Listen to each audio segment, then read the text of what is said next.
be covered separately. If it is not yet already, histology we are going to cover. So, this is we are familiar with from our 8th standard, 9th standard, 10th standard biology classes, that the spinal cord has the cross section view which has a inner part and the outer part. We call them as inner gray matter, which you see that, which looks like a English letter H, which is spanning over anteriorly and posteriorly. We call them as pillars, anterior pillar or anterior column and posterior columns, and intervening joining between them we have a transverse pillar, and this particular pillars we call them as horns of the spinal cord, which has a central cavity to it. We call them as central canal, which is present to it. Now, this particular horns we call them as anterior horn, posterior horn, which climbs up to make these columns, is housed by the gray matter cells, and whereas this outer side, which is the white matter, is composed of the several kind of tracts, which either climbing up or descending down from the brain, spinal cord, brainstem, etc., etc. So, these are the things that we already have familiar with. So, if you just like a grossly see that this particular spinal cord has two midline splits, we call them as dorsal medial septum and ventral medial septum. Ventral is the anterior one, which has a fissure which is narrow and grooved, whereas this particular posterior one is barely kind of like a line. That is why it is having a fissure, that means it has a depth in it. That is why we call them as ventromedial fissure and dorsomedial septum. Apart from these particular horns, anterior horn and posterior horn, which are housed for the gray matter, which are housed for the motor neuron cells and the sensory neural cells, we may have an additional projections, we call them as lateral horns, which is present in the thoracodorsal region. Now, these particular lateral horns are housed for the cell bodies for the sympathetic nerves, which is coming out of it. So, these are the like gross features that we are familiar with. Whenever we are going to see this particular spinal cord in histology, this particular whole picture we cannot see because this is a wide, like a big structure. So, we emphasize on this particular midline structure, we call them as central canal. Now, this particular central canal has a lining cell, we call them as ependymal cells, which is a single layer of ciliated columnar cells which is present to it. So, whenever you are seeing this particular in histology, that we are going to see this particular central canal will be emphasizing. We cannot see the entire picture of these particular horns like anterior horn, posterior horn or gray matter, etc., etc. Rather, we get a cross section picture which is focusing on to this particular central canal. So, this particular central canal has a inner lining cells, we call them as ependymal cells. Now, this ependymal cells is a single layer ciliated simple columnar epithelium cells which is covering this particular cavity of it. So, this is what we call them as hallmark to identify this particular spinal cord whenever you are seeing that or visualizing this particular thing, and this thing is spinal cord having this things which you are familiar with, gray matter, white matter, and this particular horns are composed of anterior horn, posterior horn, and this particular lateral horn. Of course, these are the things, but we will be emphasizing on this particular chapter about this particular central canal and the ependyma which is covering in this particular region. So, this is what we are going to or meant to see this.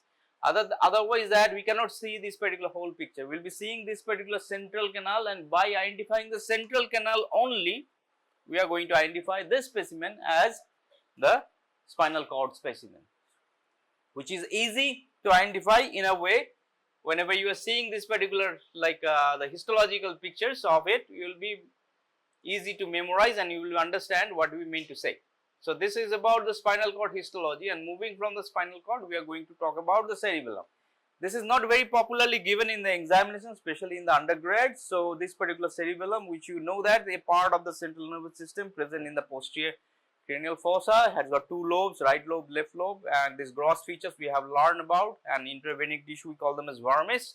Now, this particular cerebellum is thrown into this particular folds. It has an outer cortex, inner medulla kind of things, which is known as the inner thing, which is we have seen that fibers are present. We call them as white matter, and outside cortex, which is having this particular gray matter present to it, and which is thrown into some small like curvatures. We call them as the orbitary because of this particular foldings which is present to it. So, which is giving some kind of like a depth on increase of the surface area of the gray matter cells which is present to it. Now histologically, whenever you are seeing that this particular element has got this basic architecture, it has a 3 layer which is present, which has an innermost core and outer layer. So outer layer we call them as dot layer, also known as molecular layer. So it looks like a Milky Way which you are seeing in a galaxy. It looks like a spreaded over and tiny dots are there. We call them as molecular layer. It looks like a tiny dots which are present to it. At the lower margin of it, we see this particular layer which is gradually densing up. We call them as Purkinje layer, which is going to have this particular more dense layer which is inside to it. Inside layer we call them as granular layer. So granular layer which have got more cell bodies which is present inside, which is densely populated, and sparsely populated cells and cell bodies are there. We call them as molecular layer, and in between them intermediate layer we call them as Purkinje layer, which is kind of like cell or neuronal cells which looks like a flask, like a column. So these particular 3 layers are there, and in between them we might find this particular midline thing. We call them as white matters, which is the tracks which is passing through.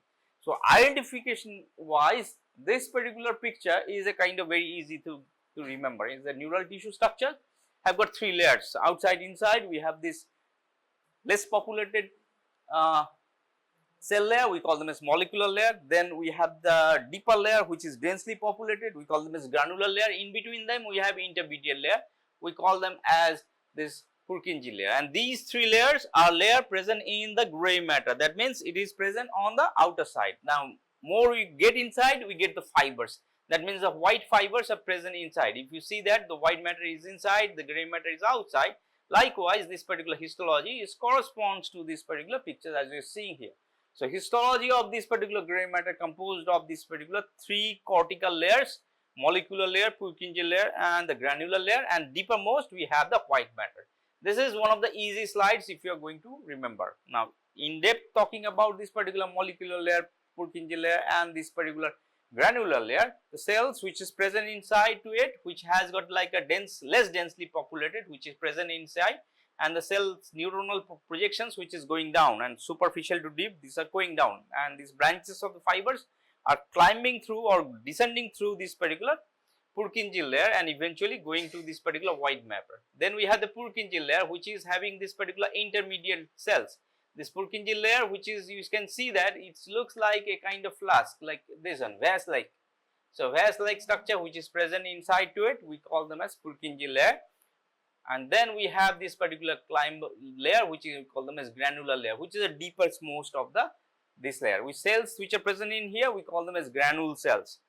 Apart from that, we have this particular fibers. We call these fibers a mossy fiber, climbing fiber. Just let you know the names, forget the names. Don't have to worry about these particular fibers which are present to it. And they have a synapse present in it, which are present. So out here, in case of the cerebellum, we divide the cerebellum into 2 layers. Inner gray matter, outer inner white matter, outer gray matter. Gray matter have got 3 layers, outside, inside. We have this transparent layer, we call them as molecular layer. Then deeply dense layer, we call them as granular layer. In between we have this Purkinje fibers, and deeper one we have the white matters which is present in. So this is how this particular molecular pictures or this particular histological pictures look like.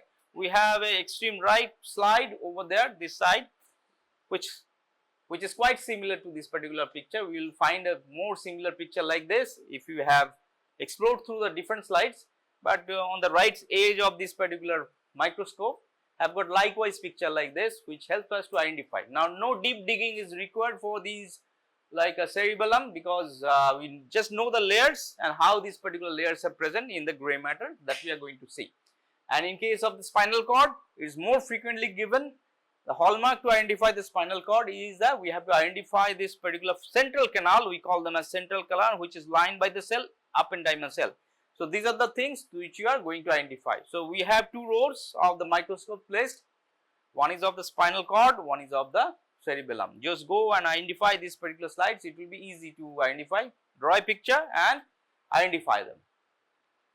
Okay, that's it for the theoretical understand. Move to the slides, identify them, draw a picture and label it.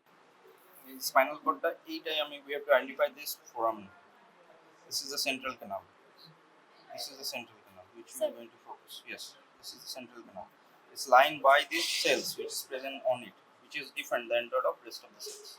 So these cells which you are seeing here, your neuronal cells. These are neuronal cell bodies, have a nucleus which is present. Now these cells, lining cells, which is dense and differently arranged than that of these cells. These cells we call them as ependymal cells, EPENDYMAL, ependymal cells. So these ependymal cells which is lining this particular cavity is a hallmark to identify this. So we focus this particular slide whenever you are focusing the spinal cord around this particular central canal. So around the central canal which is visible and lined by this particular or carpeted by the margin by this particular cell layer because this ependymal cells. What kind of cell it is? It is the columnar kind of cells which have a cilia and it has a single layer. That means single layers ciliated columnar type cell. If it is columnar to cuboidal, it may be like some of the cells may be flat, some of the cells may be a little bit taller. So columnar to cuboidal kind of cells which is lining this particular central canal, we call them as ependymal cells.